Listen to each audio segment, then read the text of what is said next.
Yo les amis, j'espère que vous allez tous très bien. Très content de vous retrouver dans cette vidéo.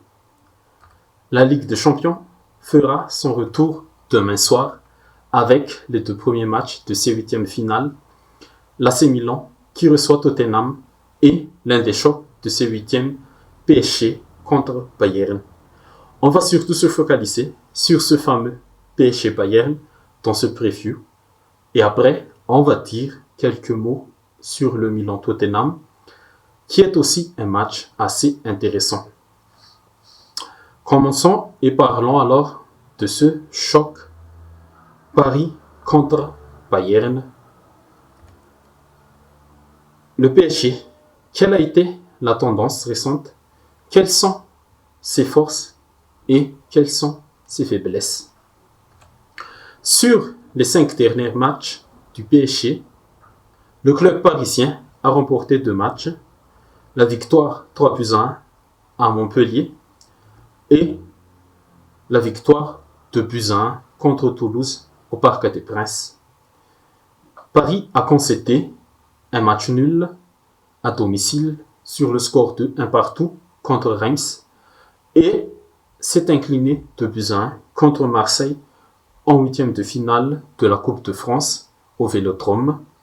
Et samedi dernier, en championnat, les Parisiens se sont inclinés 3-1 contre Monaco.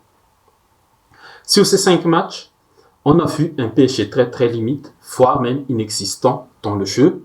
Le collectif parisien est redevenu trop brouillon après la Coupe du Monde. La gifle tactique reçue contre Marseille en coupe a été l'illustration parfaite de ce PSG qui n'a pas un plan de jeu, un système cohérent qui peut faire mal à l'adversaire. La vraie faiblesse de Paris en ce moment, c'est son entrejeu. Dès que les milieux parisiens sont asphyxiés par les milieux adverses, Paris souffre beaucoup et face à l'une des équipes qui presse le plus et qui presse le mieux, ses adversaires, Paris aura fort à faire pour gagner la bataille du milieu du terrain. Si j'étais à la place de Galtier, je renforcerais ce milieu de terrain, peut-être avec un duo Verratti-Danilo et Fabien Ruiz, plus le jeune Zahir Emery en 4-4-2 à plat. Il faut qu'il arrive à trouver la bonne solution, je parle de Galtier, pour contrer les milieux bavarois, car pour moi, c'est cet entrejeu qui peut amener l'équilibre dans le jeu et le collectif parisien. Car en défense, Marquinhos et Ramos ne sont pas aussi au top de leur forme en ce moment. Peut-être que le retour de Kimpembe peut donner quelques solutions tactiques en plus pour Galtier. La petite bonne nouvelle pour les Parisiens, c'est que Messi et Verratti seront aptes et que peut-être Mbappé sera dans le groupe.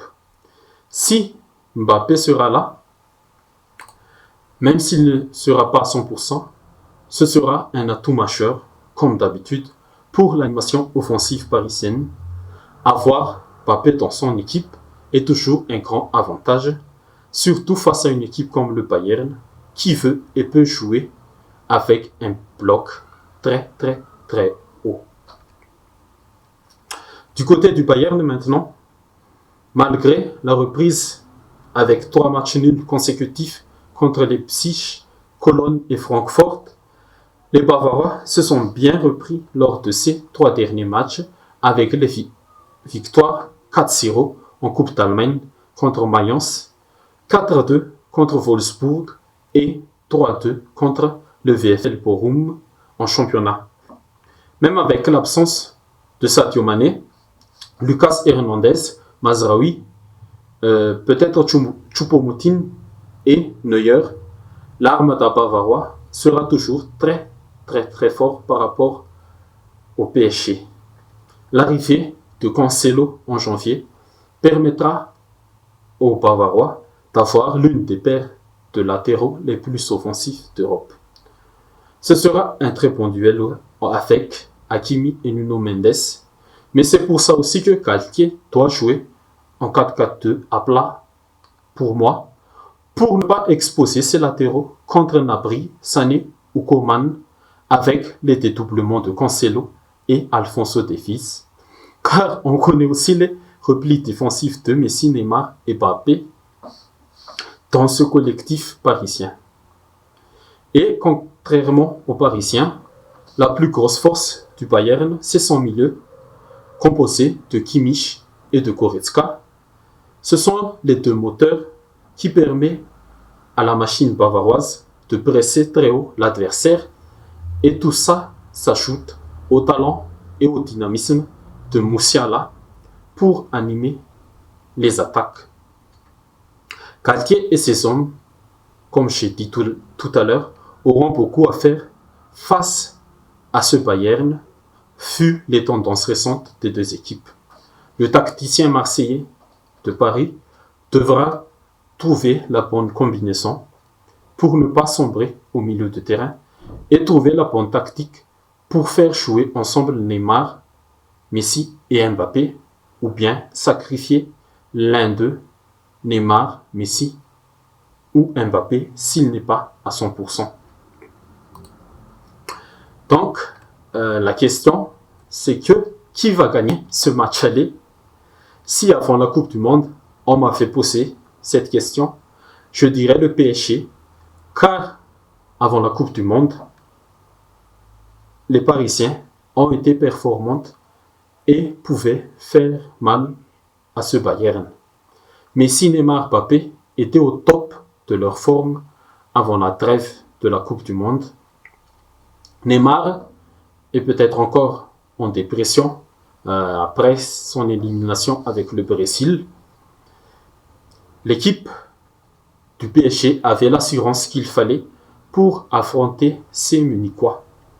Mais en ce moment, le Bayern part favori pour remporter ce match et même se qualifier pour les quarts de finale dans 2 semaines.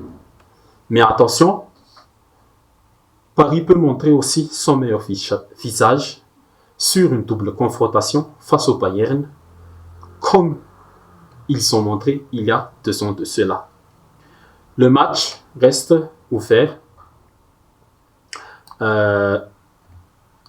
Celui qui remportera la bataille du milieu du terrain imposera son jeu et son rythme à l'équipe adverse. Mais celui qui sera la plus efficace, comme d'habitude dans les 2 surfaces, sortira vainqueur de ce match. Et mon prono final, alors, je me mouille un peu, c'est 1-0 pour Paris sur ce match aller.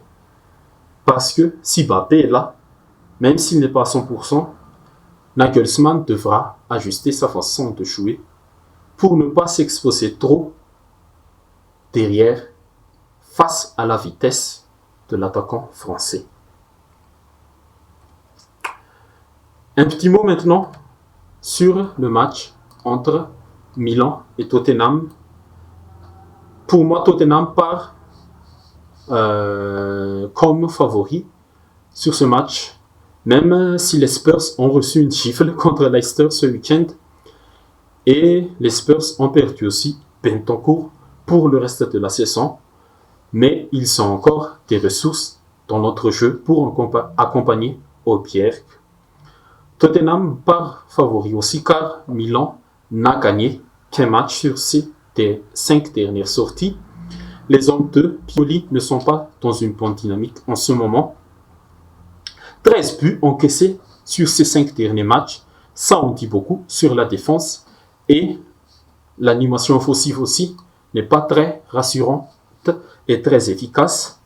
3 buts marqués seulement lors de ces 5 derniers matchs. Ce ne sera pas suffisant contre le Tottenham d'Antonio Conte et lui qui connaît très bien aussi le club milanais.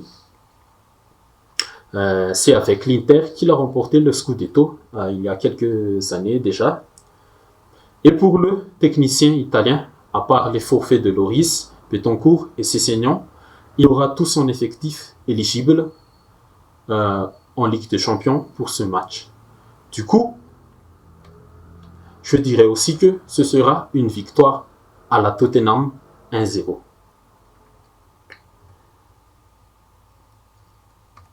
Ok les amis, c'est tout pour cette vidéo. J'espère que ça vous a plu. Si c'est le cas, n'hésitez pas à liker, à commenter. Dites aussi dans les commentaires vos pronostics sur ces deux matchs. Et surtout, à vous abonner. Car on va bien sûr débriefer et analyser. On va bien parler de ces deux matchs. Surtout le match entre le PSG et le Bayern. Donc, abonnez-vous pour ne pas rater ça.